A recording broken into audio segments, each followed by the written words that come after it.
Hey guys! Ngayon ay babiyahe na naman tayo ngayon papuntang Katipunan Avenue. Ayan.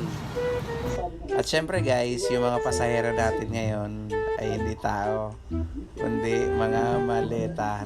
Oh my God! Wow! Mga pasahero natin ngayon. Ayan guys.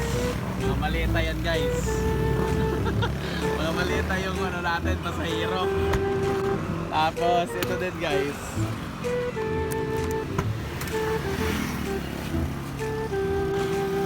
Yan guys, magbiyahe na tayo ngayon. Ready for dispatch na kasi yung mga luggage and inantay na ng client. Okay guys, thank you.